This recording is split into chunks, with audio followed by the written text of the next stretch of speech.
Քաղաքական պրոցեսների վերաբերյալ տեսնում դատական համակարգը բավականին ծանրաբեռնված է նմանատիպ գործերով, հայցերով, միջնորդություններով։ Ինչ համատեքստում եք նախ դիտարկում, որովհետև իշխանությունների պնդում են, որ ամենևին քաղաքական համատեքստ չկա։ Դե իհարկե իշխանությունների պնդումները ամբողջությամբ հիմնազուրկ են, ակնհայտ է, որ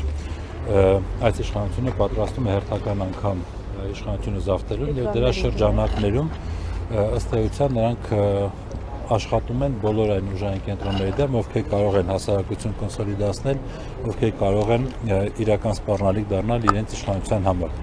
Թիրախները ընտրված են իմ կարծիքով բավական ճիշտ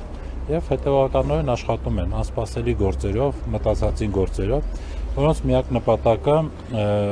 2026 թվականի ընտրությունների նախապատրաստումն է։ Այս պահին դեռ դա է։ Հետագայում իհարկե նորից օգտագործել քաղաքական հետապնդումների ինստիտուտը ըստ էության փորձում են պահպանել բևեռվածությունը հասարակության մեջ, իսկ դա այն պղտոր ջուրն է, որտեղ Նիկոլը կարող է լավ աշխատել եւ կարողանում է լավ ձուկ որսալ։ Դրա համար սա իհարկե քաղաքական հետապնդում է ոչ միայն Սերժ Սարգսյանի պարագայում, նաեւ Բագրատ Սրբազանի պարագայում, նաեւ Սամվել Կարապետյանի պարագայում եւ բազում այլ գործընթացներ, որոնց մենք ականատես ենք լինում, որոնց հիմքում իրավական ոչինչ չկա, հետեւաբար կարելի ասել դատաները զբաղված են ոչ թե քրեական գործերով, այլ զբաղված են քաղաքական պատվեր կատարելով։ Պարոն Մելիքյանյան, տեսակ, որ ամեն դեպքում այսպիսի պրոցեսներով հնարավոր լինում է կասեցնել ընդդիմության տարբեր պրոցեսներ, տարբեր գործողություններ,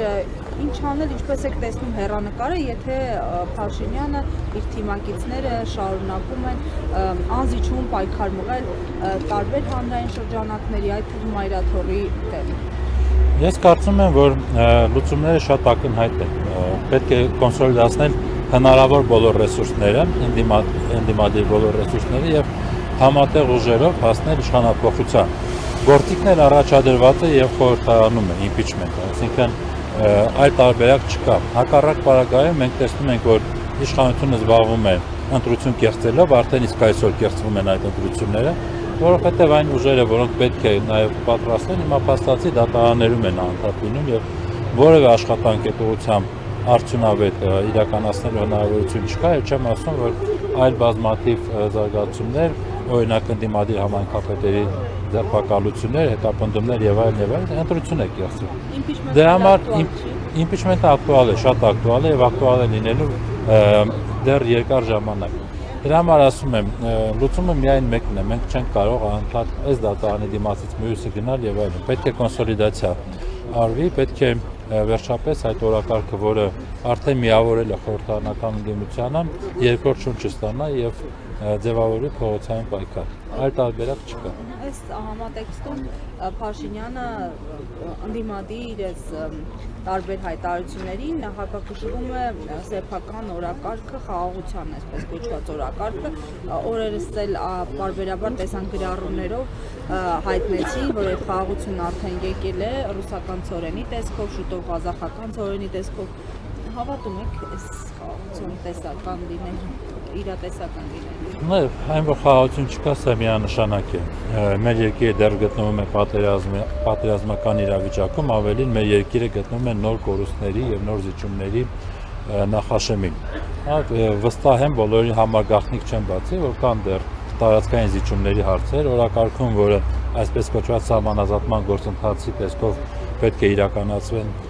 Ակտուալ է Զանգեզուրի միջանցքի հարցը, որը փորձում են այլ անվամբ փաթեթավորել եւ վաճառել Հայաստան եւ ի վերջո մենք տեսնում ենք, որ հանցագործները, մեր ժողովրդի հանդեպ հանցագործություն իրականացրած ադրբեջանցիները, նրանք ովքեր բլոկադայի են ենթարկել Արցախը եւ սովամահ փորձել անել մեր հայրենակիցներին, նաեւ ինչ որ չափով հաջողությունների հասել այդ ճանապարհով, այսօր նրանք ամենաբարձր մակարդակով ընդունելության են արժանանում Հայաստանում։ Հիմա ես որ խաղաղությանը հավատամ, այն որ Ռուսաստանից ծորենը Ադրբեջանի տարածքով է գալիս, թե այն որ Հայաստանից ծորեն Արցախ հնարավոր չէ ուղարկել, եւ դա անում են նույն մարդիկ։ Ակնհայտ է, որ Ադրբեջանը ունի իր խնդիրները, իրենք հետևողականորեն գնում են այդ խնդիրները լուծելու ճանապարհով եւ այդ խնդիրները լուծում են ի հաշիվ եւ ի վնաս մեր անվտանգության։ Դրա համար դա խաղաղություն չի, դա մի բան է, որ այսօր փորձում են խաբելով ներկայացնել հանրության, այն հանրության, որը դավաճանվել է պատերազմում եւ օբյեկտիվ շատ պատճառներով, այո, ուզում է լսել խաղաղության մասին, ուզում է, որ այդ դժոխքը անցյալում մնա, ինչի մեջով որ մենք անցանք դավաճանության պատճառով, եւ դա աշխատացում է որպես զուտ քարոզչական գործիք։ Իսկ իրական խաղաղության մասին խոսել չկա, իրականությունն այն է, ինչի մասին խոսում է Ալիևը ցավոք սրտի։ Այսինքն իրենց նպատակները, որպեսզի չլինի Սևան, լինի Գյուղջա, որպեսզի ադրբեջանցիները բնակվեն Հայաստանի Հանրապետության տարածքում եւ որպեսզի այնինչ կմնա Հայաստանից, եթե ինչ-որ բաներ մնա,